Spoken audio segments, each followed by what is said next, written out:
Assalamualaikum warahmatullahi wabarakatuh. Selamat datang di channel As by Story. Jangan lupa like, komen dan subscribe serta aktifkan lonceng notifikasi agar tidak ketinggalan cerita menarik lainnya. Sekarang mari kita mulai ceritanya. Sore pun tiba. Zia baru selesai melaksanakan sholat Asyar. Ia menuju ke dapur dan menata alat untuk buat kue yang dia beli tadi. Tanya ke Kak Zas aja deh cara buat kuenya, gumam Zia. Lalu ia menghubungi Zaskia dan telepon tersebut diangkat. Assalamualaikum Kak. Waalaikumsalam Dek, kenapa? Tolong bilang apa aja untuk buat kue ulang tahun. Hah, siapa yang ulang tahun Dek? Itu Mas Caka, jadi adek pengen kasih surprise gitu Kak. 5 menit lagi kakak akan kirim resepnya. Oke Kak, makasih kalau gitu Zia tutup dulu ya. Assalamualaikum. Waalaikumsalam. Lalu telepon tersebut putus. Zia memilih menyiapkan bahan. Setelah Zaskia kirim bahan dan cara buatnya, ia mulai membuat adonan. Setelah selesai ia menuangkan adonan ke cetakan kue lalu ia masukin ke oven. Sambil menunggu kue tersebut masak ia membuat krim. 1 jam berlalu kue tadi pun selesai. Alhamdulillah selesai juga, sekarang hias deh, ucap Zia. Lalu ia menghias kue tersebut dengan krim dan tertutup krim, tapi di kue tersebut ia membuat krimnya cuman untuk tertutup kue dan membuat hiasan. Alhamdulillah hasilnya bagus juga, sekarang tinggal buat tulisan deh, ucap Zia. Lalu ia membuat tulisan, Barakallah fi umrik zauji, di atas kue lalu memasukkan kue tersebut ke kulkas. Lalu ia memutuskan untuk sholat maghrib karena waktu udah mau maghrib. Selesai sholat ia murojaah menunggu azan isya. Setelah azan isya ia sholat. Zia turun ke bawah jam 19.30 ia memasak. Selesai masak ia makan, setelah itu ia baring di sofa sambil tunggu Saka pulang. Jam 9.30 malam Saka baru pulang, ia melihat istrinya tertidur pulas di sofa. Pasti kamu tunggu Mas pulang, gumam Saka. Saka menggendong Zia ke kamar lalu melepas himar, cadar, dan kaos kaki yang Zia pakai. Setelah itu ia menutupi badan Zia dengan selimut. Lalu Saka turun ke bawah untuk makan masakan istrinya. Takut kalau gak makan masakan istrinya maka Zia akan sedih. Selesai makan Saka mencuci piring lalu ia menukar bajunya. Setelah itu ia baring di sebelah Zia dan memeluk Zia. Jam 2 pagi dini Zia baru bangun. Ia melihat Saka memeluknya dan melihat Saka belum bangun. Ia melepaskan pelukannya dari Saka sedangkan Saka kebangun. Mau kemana tanya Saka mata masih terpejam. Zia mau ke kamar mandi dulu ya, sebentar aja, alibi Zia. Ucap Saka. Lalu Zia membuka pintu kamar pelan lalu ia ke bawah dan membuka lemari. Setelah itu ia kembali ke atas. Sedangkan Saka menunggu Zia keluar kamar mandi dan ia bersandar di ranjang. Tiba-tiba ada suara Zia. Mabruk Alfa, mabruk, alaika mabruk. Mabruk Alfa, mabruk, alaika mabruk. Mabruk Alfa, mabruk yaum miladik mabruk. Mabruk Alfa, mabruk, alaika mabruk. Mabruk Alfa, mabruk, alaika mabruk. Mabruk Alfa, mabruk yaum miladik mabruk. Selamat hari milad. Semoga dapat rahmat. Selamat hari milad. Semoga dapat rahmat dari Allahu Ahad hingga hidup selamat. Mabruk Alfa, mabruk, alaika mabruk. Mabruk Alfa, mabruk, alaika mabruk. Mabruk Alfa, mabruk yaum miladik mabruk. Nyanyi Zia sampai selesai. Ia masih memegang kue tersebut. Saka bingung lalu ia mengingat tanggal berapa. Setelah mengingat ia sadar kalau hari ini tanggal lahirnya. Barakallah fi umrik Mas Caka, Zauji Zia, Habibi Zia, kesayangan Zia. Selamat atas bertambah usia Mas yang sekarang ke-26 tahun, ucap Zia. Terima kasih sayang. Seharusnya gak perlu dirayain karena dalam Islam gak diperbolehkan merayakan ulang tahun, ucap Saka. Ih, ini bukan ngerayain, di kuenya kan gak ada lilin Mas, ucap Zia. Mas lupa tahu tanggal lahir Mas, ucap Saka. Zia langsung duduk. Ya udah kita makan dulu yuk kuenya. Masa Mas gak mau nyoba kue buatan Zia? Emang ini buatan kamu sayang? Capek loh aku buatnya. Emang bisa? Bisa karena Zea tanya ke Kak Zaskia cara buatnya. Saka memotong kue tersebut lalu ia mengambil pakai sendok. Baca bismillah ucap Saka. Lalu Zea membuka mulutnya dan menerima suapan tersebut. Setelah itu Saka memakan kue tersebut. Gimana mas? Tanya Zea. Enak, ucap Saka. Nanti kita ke dalam ya sayang. Mas mau bilang sesuatu ke Umi di sana pasti juga ada kakak. Kue yang udah kita potongan habisin dulu aja mas setelah itu kita sholat. Kita bawa ke dalam gimana? Supaya mereka cobain, pasti gak bakal habis kalau kita makan berdua. Zea setuju. Lalu mereka menghabiskan potongan kue yang udah Saka potong. Setelah itu Zea kasih tasbih yang ia buat. Ini hadiah tasbih buat mas, ucap Zea. Syukron sayang. Masya Allah bagus banget sayang mas suka. Alhamdulillah kalau mas suka. Ya udah yuk kita ambil wudhu dulu, ucap Zea. Lalu Saka ke kamar mandi sedangkan Zea ke bawah untuk meletakkan kue tersebut ke kulkas. Setelah itu ia bergantian mengambil wudhu. Lalu mereka melaksanakan sholat tahajud bareng. Jam 8 mereka sampai di depan dalam di sana sudah ada Sylvia, Zaki, Iqbal, Kayla, Umi Salma dan Abi Hasbi. Mereka memegang kue di tangannya mereka mengucapkan salam lalu masuk dan menaruh kue tersebut di meja dan menyalimi mereka satu persatu. Barakallah fi umrik Kak Kayla, ucap Zea dan Saka. Syukron Sak. Oh iya barakallah fi umrik dek, ucap Kayla. Syukron kak, ucap Saka. Ini Zea sempat buat kue tapi gak kehabis kami makan jadi kami bawa aja deh ke sini, ucap Zea. Om Caka, teriak Mutia. Jangan teriak-teriak Tia, ucap Saka. Lalu Mutia berlari ke Saka dan merentangkan tangannya lalu Saka menggendongnya. Barakallah fi umlik Om Caka, ucap Mutia. Makasih ponakan Om, ucap Saka lalu mencium pipi Mutia. Zea melihat itu cemburu dan cemberut. Saka menurunkan Mutia lalu ia dan Kayla berjalan menuju ke Umi Salma yang duduk bareng Abi Hasbi. Makasih Umi, terima kasih telah melahirkan kami dan menjadi ibu yang hebat untuk kami. Yang udah melahirkan dan membesarkan kami, ucap Saka dan Kayla bareng. Mereka berdua emang udah merangkai kata-kata.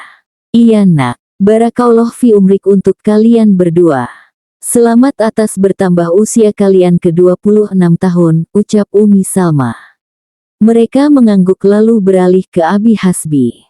Makasih Abi telah mengajarkan ilmu agama ke kami dari kecil dan selalu menegur dan menasehati kami kalau kami salah, ucap mereka. Iya nak barakallah fi umrik untuk kalian berdua, ucap Abi Hasbi. Lalu Saka dan Kayla memeluk Abi Hasbi dan Umi Salma bergantian setelah itu mereka duduk sebelah pasangan mereka. Om, enti Tia pengen itu, ucap Mutia. Menunjukkan kue yang Zea bawa. Ya udah ayo kita potong kuenya, ucap Zea. Lalu mereka makan kue bersama. Zea menahan cemburunya dari tadi karena Saka menyuapi Mutia biasanya Mutia akan akrab dengannya dan kangen dengannya. Bagus ya suapan dan asik sama Tia sampai istri sendiri lupa, gumam Zea. Tapi masih terdengar sama Saka dan Saka terkekeh. Lalu Zea berdiri. Semuanya aku ke kamar dulu ya assalamualaikum, ucap Zea. Waalaikumsalam, ucap mereka. Zojati kamu kenapa? Ucap Saka. Kayaknya Zea cemburu tuh dek kamu asik sama Tia dan suapan, ucap Kayla. Benar kata Kayla mending kamu nyusul daripada kamu nanti disuruh tidur di luar, ucap Sylvia. Ya udah Saka ke kamar dulu ya assalamualaikum, ucap Saka. Lalu menurunkan Mutia dari pangkuannya. Waalaikumsalam, ucap mereka. Sampai di kamar ia melihat muka Zea yang cemberut dan duduk di pinggir sofa. Saka langsung duduk pinggir Zea dan memeluk pinggang Zea. Kenapa tanya Saka. Gak tahu pikir sendiri, ucap Zea ketus. Saka langsung mencium setiap inci wajah Zea setelah itu membawa Zea ke dekapannya. Maaf kalau mas cuekin kamu, maaf karena bikin kamu cemburu soal Tia nempel ke aku, ucap Saka. Iya udah dimaafin, ucap Zia. Ya udah ayo kita ke bawah lagi takut mereka nunggu kita, ucap Saka.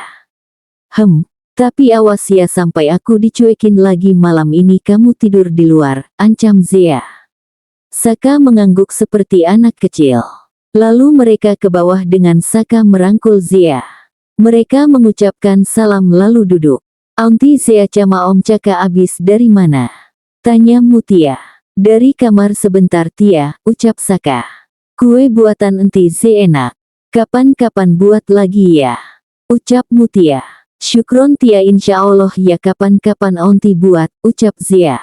Lalu mereka ngobrol-ngobrol bersama. Sekarang sudah jam 8 malam.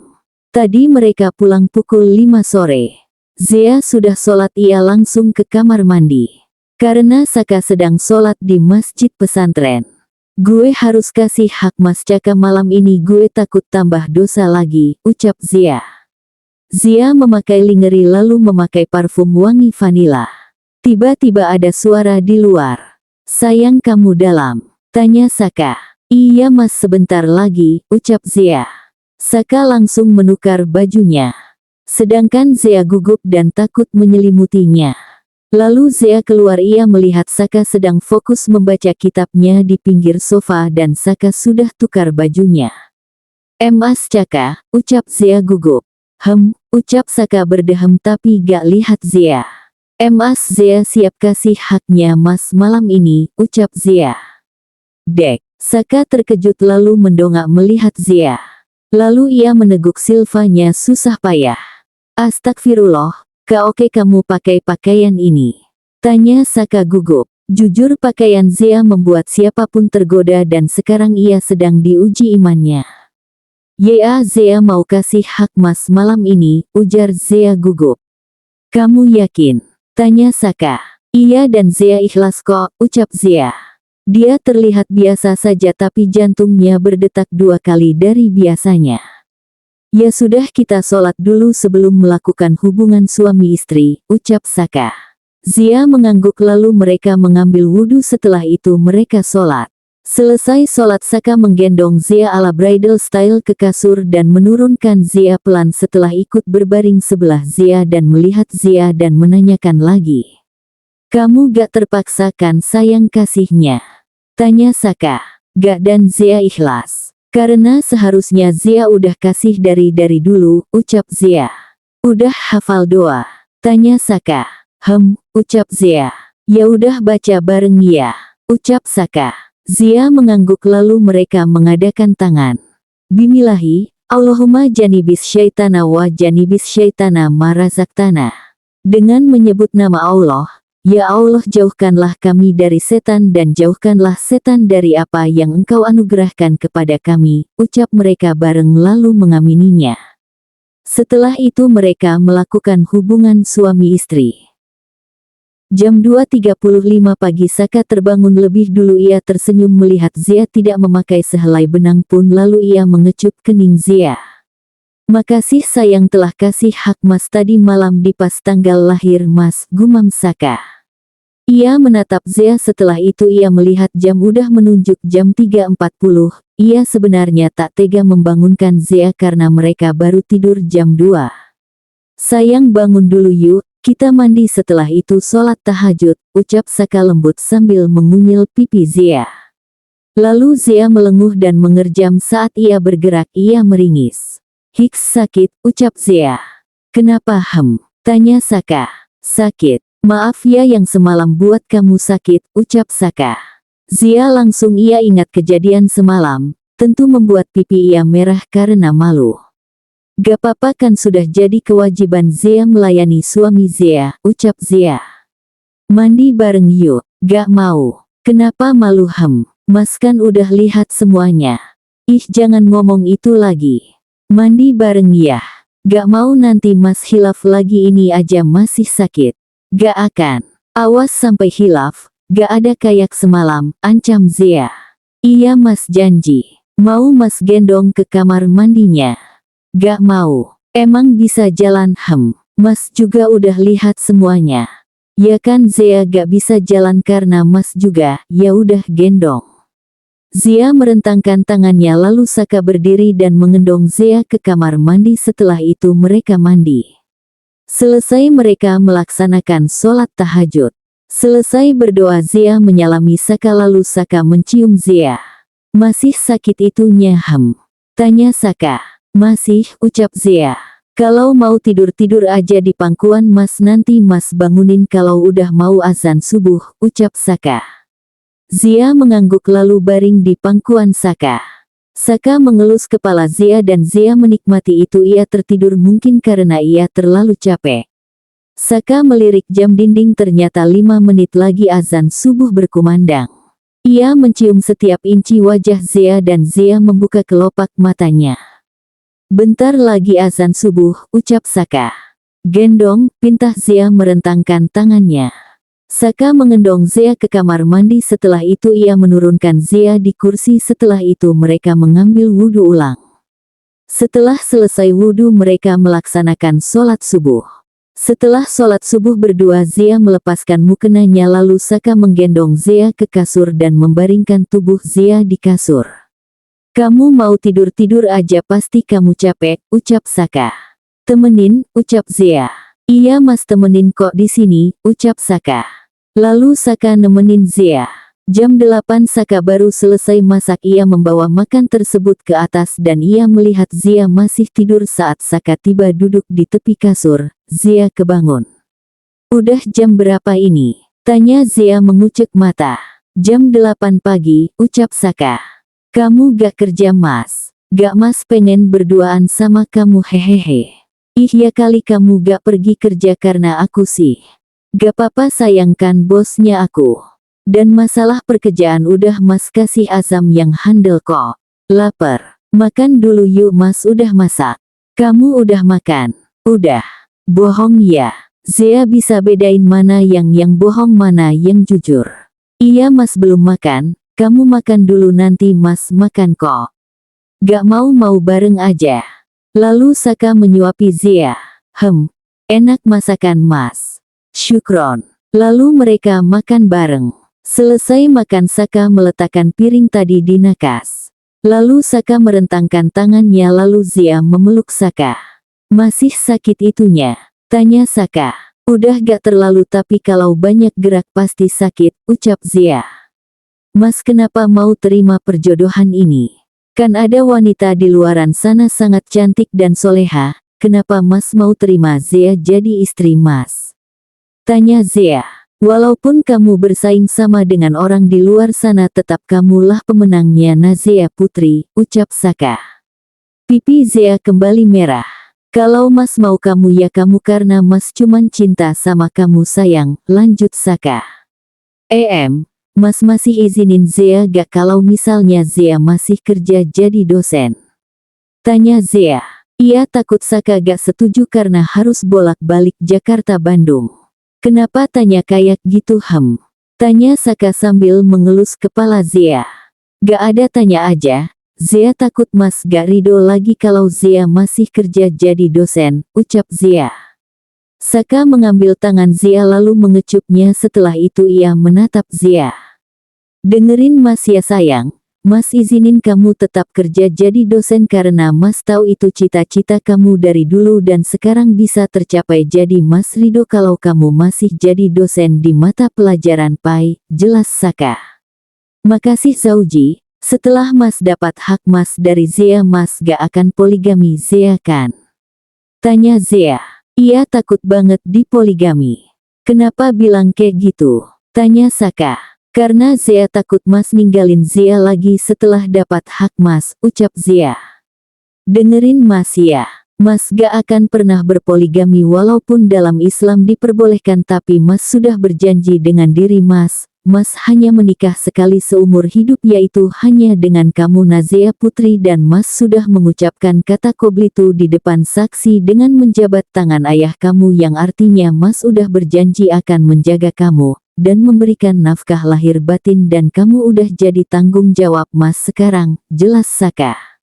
"Benaran ya?" "Iya Humaira, Habibah, Habibati, sayang, Zaujati," dan istrinya Muhammad Saka Putra, ucap Saka, tentu membuat pipi Zia memanas dan merah. Ih gombal, ucap Zia. Gak apa-apa sama istri sendiri. Pipi kamu kok kebiasaan ya merahnya. Goda Saka. Ya karena gombalan mas bikin Zia salting dan meleleh, ucap Zia.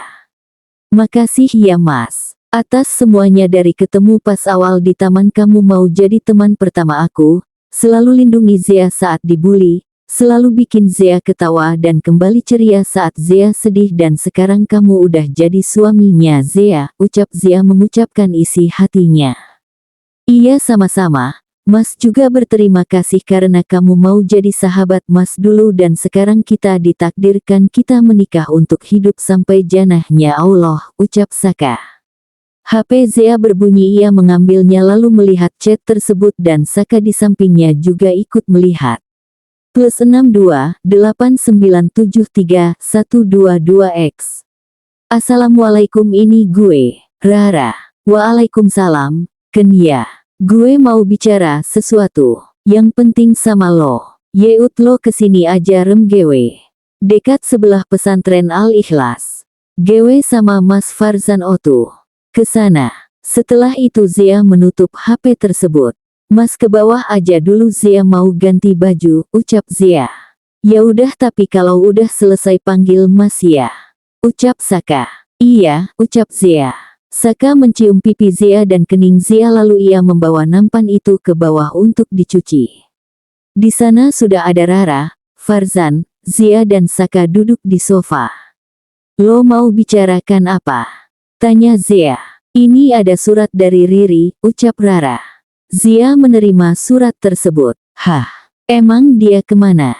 Itu Riri udah meninggal, gue harap lo bisa jaga baik-baik ya jantung itu. Dek, innalillahi rojiun, ucap Zia dan Saka.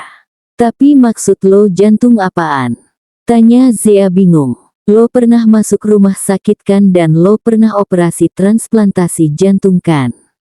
Iya, itu pendonor jantungnya Riri, ucap Rara. Coba lo jelasin semuanya, ucap Zia. Rara mengangguk. Flashback on. Rara sedang mendorong Riri pakai kursi roda dan di sebelahnya ada suster. Ia berhenti saat melihat keluarga Zia sedang menangis. Ri itu bukannya keluarga Zia? Tanya Rara. Iya. Sus itu di ruangan sana siapa yang sakit? Tanya Riri. Atas nama Nazia Putri Mbak, ucap suster. Sus bisa tanya ke suster di dalam sana gak? Dia kenapa? Tanya Riri. Maaf kayaknya gak bisa. Please sus. Ya udah kalian tunggu di sini. Mereka mengangguk. Lalu suster tersebut pergi masuk ke ruangan tersebut. Keluarga Zia gak melihat suster tersebut lalu ia masuk.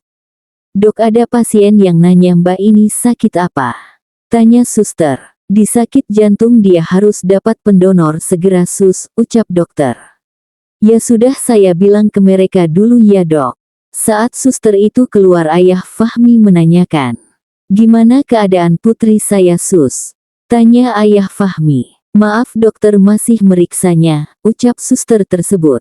Lalu nyamperin Rara dan Riri. Gimana sus? Tanya Rara. Dia punya penyakit jantung dan sekarang dia harus segera dapat pendonor jantung, ucap suster.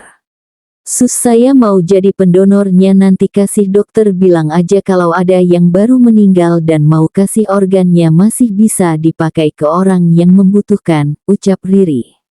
Kamu yakin Ri? Tanya Rara. Iya karena aku udah gak sanggup lagi. Ya udah saya akan bilang ke suster kalian kembali ke ruangan saja, ucap suster. Setelah itu mereka melenggang dan suster tersebut kasih tahu dokter. Riri dan Rara sampai di ruangan. Setelah itu Riri buat surat untuk Zia. Setelah selesai ia kasih ke Rara. Tolong kasih surat ini ke Zia ya Ra dan sampaikan permintaan maaf gue. Iya tapi lo beneran mau donorin jantung? Iya mungkin ini sebagai permintaan maafku ke dia, ucap Rara. Bantu gue baca 2 kalimat syahadat ya Ra gue udah gak kuat lagi. Lalu Rara menuntut Riri membaca kalimat syahadat. Setelah itu Riri terbaring lemah dengan wajah yang pucat. Rara langsung memanggil suster. Innalillahi rojiun, ucap suster tersebut. Flashback off. Zia nangis di pelukan Saka. Sama dengan Rara dia juga bercerita sambil nangis di pelukan Farzan. Riri sakit apa? Tanya Zia sesegukan. Dia sakit kanker, ucap Rara sesegukan. Gue akan baca suratnya nanti, ucap Zia. Kalau begitu kami pergi dulu ya, assalamualaikum, ucap Rara dan Farzan. Waalaikumsalam, ucap Zia dan Saka. Setelah mengantar mereka ke depan, Zia dan Saka kembali duduk di sofa dan mereka membaca surat tersebut. Untuk Zia, hai Z, gue mau minta maaf atas yang gue buat ke lo. Jujur gue waktu bully lo itu gue lagi sedih dan emosi jadi gue lampiaskan ke lo. Maaf atas semua kesalahan gue ke lo. Gue pengen ketemu lo dan minta maaf secara langsung tapi gue takut lo masih trauma dengan perilaku gue dulu. Gue kasih jantung gue ke lo atas sebagai permintaan maaf gue ke lo. Oh ya, gue denger lo udah nikah ya sama Saka cowok yang culun sama lo dulu. Kalau dia ada di sana gue juga minta maaf ke dia karena udah bully dia dulu. Selamat ya atas pernikahan kalian. Sekali lagi gue minta maaf ke kalian berdua. Dari Riri. Besok mau ikut Mas gak? Tanya Saka ngalihin topik. Kemana? Tanya Zia. Setelah berhenti tangisannya. Pembangunan madrasah yang Mas buat bareng Azam, Ilham, Rai, dan Arka. Pasti Rai sama Ilham bawa istri mereka jadi Mas juga pengen ajak kamu, ucap Saka. Mau, ucap Zia. Setelah itu mereka ngobrol-ngobrol. Keesokan paginya, Zia dan Saka mereka baru selesai siap-siap. Udah siap tanya Saka. Udah, ayo kita pergi, ucap Zia. Mereka mengunci pintu rumah setelah itu mereka jalan menuju tempat pembangunan tersebut. Sampai di sana ia mengucapkan salam. Di sana sudah ada Rai, Fadila, Ilham, Feby, Azam sedangkan Arka dia tidak datang. Arka gak datang? Tanya Saka. Gak, katanya dia lagi di Jakarta, ucap Rai. Kita keliling pesantren ini yuk, biarin aja para cowok ini lihat proyek, ucap Fadila. Terserah, ucap Feby. Gue mah ayuk aja, ucap Zia. Singkat, padat dan jelas, ucap Fadila dan Zia saat dengar kata Feby. Biarin, ucap Feby. Dahlah, kenapa dah lo Feb? Tanya Zia. Feby mengangkat bahu acuh. Gus ini istrinya kenapa? Tanya Fadila. Saya gak tahu Ning, tadi dia ceria tapi setelah itu dia jadi gak mood gitu, saya gak tahu dia abis lihat apa, ucap Gus Ilham. Feby melirik Ilham. Mendingan kita pergi lihat pesantren aja dan buat anak satu ini terhibur lagi, ucap Zia. Setuju kalau gitu kami pamit ya, assalamualaikum, ucap mereka. Waalaikumsalam, balas Gus itu. Zia dan Fadila menyalami suami mereka. Lalu mereka menairik tangan Feby. Dan mereka melenggang pergi dari sana. Saya takut dia kenapa-kenapa karena dia terlihat sedih, ucap Gus Ilham. Gus Rai menepuk pundak Gus Ilham. Nanti coba aja kamu nanya ke dia perlahan, ucap Gus Rai. Dan suruh dia cerita, dia kenapa, ucap Gus Azam. Gus Ilham mengangguk. Lalu mereka melihat pembangunan madrasah. Zia, Feby dan Fadila mereka berjalan di pesantren Al-Ikhlas. Ia melihat Feby yang cuek. Lo lagi kenapa Feb? Tanya Fadila. Mereka bicara sambil ngobrol. Kalau lo ada apa-apa cerita sama kita, lo lagi marah sama Gus Ilham. Atau Gus Ilham apa-apain lo? Tanya Zia. Maaf gue gak bisa cerita sama kalian. Dan gue gak lagi marah sama Gus Ilham, ucap Feby. Ya udah gak apa-apa kalau lo gak mau cerita sama kita, ucap Fadila. Lo harus cerita sama Gus Ilham, jangan pernah lo main rahasiaan sama suami lo. Kayaknya tadi lo diam aja dan cuekin dia. Gus Ilham kerasa lo lagi marah sama dia, ucap Zia. Iya nanti gue akan bilang dan cerita sama Gus Ilham, ucap Feby. Mereka menelusuri pesantren tersebut sampai ucapan Fadila membuat mereka berhenti. Gue pengen makan rujak deh, ucap Fadila. Zia dan Fadila membulat karena ucap Fadila. Hah, lo lagi ngidam lah? Tanya Zia dan Feby bersama. Gak tahu pokoknya gue pengen makan itu, ucap Fadila. Ya udah kita ke mereka lagi yuk, ucap Zia. Mereka mengangguk lalu mereka menuju ke pembangunan tadi. Sampai di sana mereka mengucapkan salam lalu menyalimi suami mereka. Kok cepat Ham? Tanya Saka. Itu Fadila pengen sesuatu, ucap Zia. Mendengar itu Rai menatap istrinya. Ila mau apa Ham? Tanya Rai. Ila pengen makan rujak dan alpukat, rengek Fadila. Bukannya kamu gak suka alpukat ya? Ucap Rai bingung. Pokoknya Ila pengen makan rujak dan alpukat kalau gak ada Mas tidur di luar malam ini, ucap Fadila. Mendingan Gus beliin aja deh ancaman Fadila gak pernah main-main Gus, ucap Zia. Iya apalagi dulu dia ancamnya dia bakal cuekin kami sebulan dan itu terjadi, ucap Feby. Iya ya udah kita cari sekarang aja, ucap Rai. Gak mau kayak gak ikhlas gitu, ucap Fadila cemberut. Iya ayo kita beli rujak dan alpukatnya Ila, ucap Rai tersenyum. Fadila mengangguk. Kami pergi dulu ya semuanya assalamualaikum, ucup Rai. Waalaikumsalam, ucap mereka. Lalu Rai dan Fadila berlalu dari sana. Feby dan Zia sedang berdiri berdampingan. Sedangkan Azam, Ilham dan Saka izin pergi. Jadi Zia dan Feby duduk di bangku di sekitar sana. Feeling gue kayaknya Fadila lagi ngidam deh, ucap Zia. Iya gue juga ada feeling kayak gitu, ucap Feby. Lo kenapa tadi Feb? Tanya Zia. Feby dia lebih suka cerita sama Zia daripada Fadila dan Hanza. Tapi jangan bilang ke siapa-siapa ya. Kalau ke Gus Ilham biar gue yang akan bilang nanti, ucap Feby. Iya, ucap Zia.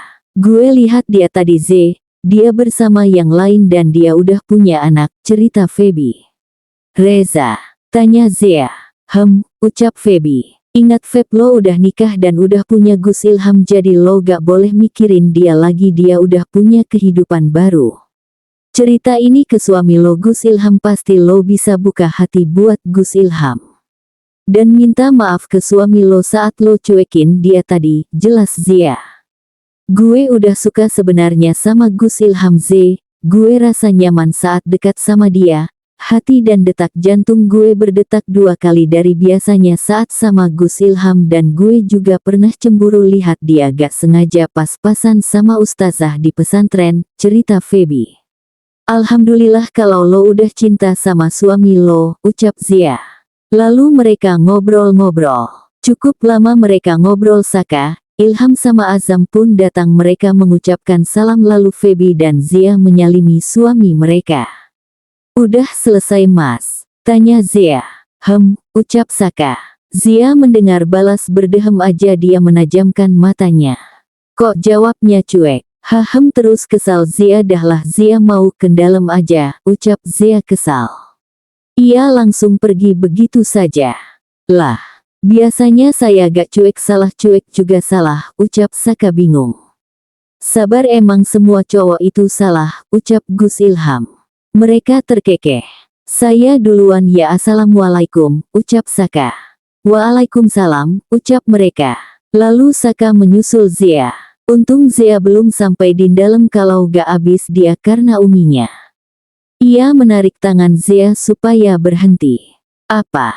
Tanya Zia ketus. Maaf, ucap Saka. Ucap Zia. Maaf Zaujati, Habibati, Habibah, Humaira, ucap Saka. Iya mas, ucap Zia. Saka merangkul Zia dan mereka berjalan menuju dalam. Sayang mas setelah ini mau ke kantor karena tiba-tiba meeting jadi kamu gak apa-apa kan kalau di dalam? Tanya Saka. Gak apa-apa mas. Mas ke kantor aja, ucap Zia. Sampai di dalam mereka mengucapkan salam lalu menyalimi Abi Hasbi dan Umi Salma. Abi, Umi, Saka mau ke kantor karena tiba-tiba ada meeting penting jadi istri Saka di sini aja ya, ucap Saka. Mereka mengangguk. Kamu hati-hati ya Le. Abi juga dapat kabar kalau kamu emang harus ke kantor sekarang, ucap Abi Hasbi. Naam Abi. Kalau gitu Saka mau ganti baju dulu, ucap Saka. Lalu ia melenggang dari sana 10 menit kemudian Saka telah siap dengan pakaiannya. Aku pergi dulu ya. Assalamualaikum, ucap Saka. Waalaikumsalam, ucap mereka. Zia menyalimi Saka dan dibalas ciuman di keningnya lalu menyalimi kedua orang tuanya. Setelah itu ia melenggang dari sana. Jam 2 siang Zia sedang menunggu Saka pulang dan hatinya sedang gelisah. Abi Hasbi dan Umi Salma pun datang, mereka mengucapkan salam lalu Zia membalasnya. Setelah itu ia menyalimi mereka. Kamu kenapa Nduk? Kenapa kelihatan gelisah kayak gitu? Tanya Umi Salma. Perasaan Zia gak enak Umi, dari tadi kepikiran Mas Caka terus, ucap Zia. Emang Saka belum pulang Nduk? Coba kamu telpon, ucap Umi Salma. Belum, udah Zia telpon tapi gak diangkat. Coba Abi telepon orang kantor atau Gus Azam. Abi perasaan Zia gak enak, ucap Zia khawatir. Bentar ya Nduk Le, ucap Abi Hasbi. Zia mengangguk. Abi Hasbi menelpon Azam dan panggilan tersebut diangkat. Ia mengaktifkan speaker supaya mereka bisa dengar. Assalamualaikum Le, apa Saka? Udah pulang? Waalaikumsalam Abi, Saka. Sudah pulang 15 menit yang lalu. Seharusnya dia udah sampai. Syukron Zam. Kalau gitu Abi tutup dulu. Assalamualaikum. Waalaikumsalam. Panggilan tersebut terputus. Tring tring tring. HP Zia berbunyi, tertulis, Mas Caka. Ia mengangkat panggilan tersebut. Halo, apa ini dengan keluarga yang baru mengalami kecelakaan? Saya istrinya. Ini siapa ya? Maaf, yang punya HP ini baru mengalami kecelakaan. Apa keluarganya bisa datang ke rumah sakit Melati?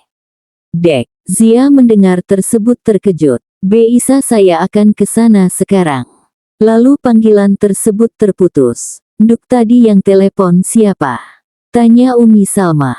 Hiks Umi, Mas Caka kecelakaan, sekarang dia di rumah sakit Melati, ucap Zia terisak. Mereka terkejut. Astagfirullah, innalillahi rojiun, ucap mereka.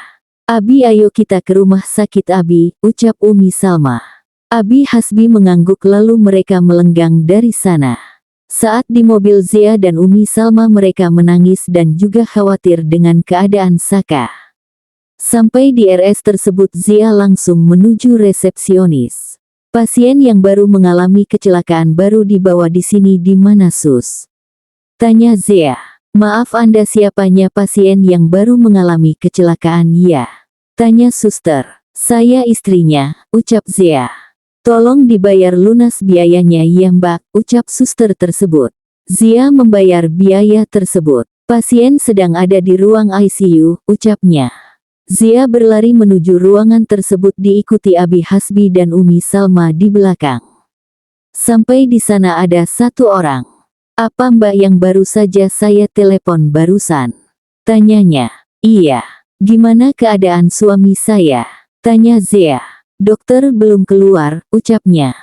Tolong ceritakan gimana kejadiannya, ucap Zia. Saya membawa mobil, saya tidak sengaja lihat mobil di depan gak berhenti di lampu merah, jadi setelah lampu hijau saya mengikuti mobil tersebut. Mobil tersebut tertabrak pohon lalu saya nyelamatin dia dan bawa dia ke mobil saya lalu saya bawa ke rumah sakit, ceritanya. Ini ada uang untuk bapaknya sekali, makasih, ucap Zia. Gak perlu Mbak, saya ikhlas kalau begitu saya permisi. Assalamualaikum, ucapnya. Waalaikumsalam, balas mereka. Mereka duduk di kursi. Zia menangis pelukan Umi Salma sedangkan Abi Hasbi menelpon seseorang untuk cari tahu siapa dalangnya, dan menelpon keluarga Zia dan kakak Saka. Umi, Mas Caka gak apa-apa kan Hiks? Tanya Zia. Hiks, kita doakan saja Nduk Hiks, ucap Umi Salma. Tak lama kemudian dokter keluar. Atas keluarga pasien. Tanya dokter. Saya istrinya. Gimana keadaan suami saya Dok? Tanya Zia. Pasien kritis, kalau pasien tidak bangun beberapa jam kemudian kemungkinan pasien akan mengalami koma sementara, ucap dokter. Dek, mereka terkejut, apa boleh kami masuk? Tanya Zia. Boleh tapi harus satu persatu. Kalau begitu saya permisi, ucap dokter tersebut. Dokter tersebut melenggang pergi. Kamu masuk duluan aja Nduk, ucap Umi Salma menahan isakan. Zia mengangguk lalu masuk ke dalam. Ia melihat Saka terbaring di sana. Ia menangis melihat kondisi Saka. Ia duduk di bangku sebelah Branka. Ia menangis di sana.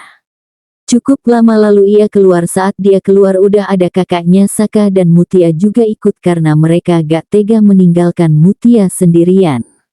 Mereka menangis di sana. Mereka terkejut saat mendengar kalau adik mereka kecelakaan dan kritis. Kamu yang sabar ya. Kita doakan semoga Saka cepat sadar, ucap Zaki. Zia hanya mengangguk lemah. Zia pengen sholat asyar dulu. Assalamualaikum, ucap Zia dengan isakan. Waalaikumsalam, ucap mereka. Zia menyalimi mereka lalu melenggang pergi dari sana. Bersambung.